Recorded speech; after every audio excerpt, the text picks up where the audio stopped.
Alors la voie sèche, donc, c'est le fait de traiter des gisements principalement secs ou solides, des gisements qui sont pelletables. L'intérêt de la voie sèche discontinue, c'est de charger ces gisements solides dans un garage, d'asperger avec du percolat qui va transiter au sein de ce tas, qui va permettre d'ensemencer et donc de créer un environnement favorable au développement bactérien et pouvoir produire du biogaz.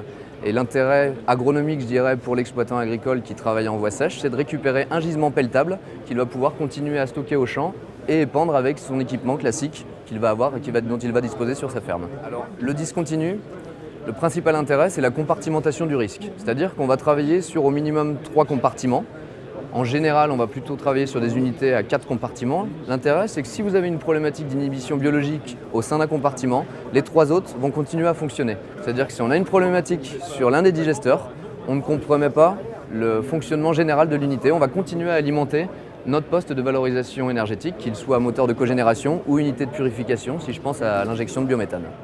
Alors en France, je dirais sur la soixantaine d'unités de méthanisation à la ferme en fonctionnement, il n'y a que 4 unités en voie sèche discontinue. Mais il y a un marché dans le sens où la production de fumier, comme j'expliquais tout à l'heure, est plus importante que la production de lisier. Et c'est tout à fait adapté à des petits projets, donc soit petits collectifs, soit des fermes qui sont en mesure d'approvisionner nos tailles d'unités. Alors notre technologie, c'est de travailler sur de la recirculation choisie ou recirculation croisée des percolats. C'est-à-dire qu'on va séparer les percolats tampons d'un tas à maturité et des percolats jeunes d'un tas qui vient d'être chargé. L'intérêt, c'est de pouvoir ensemencer avec un percolat tampon un tas que l'on viendra de charger dans le digesteur.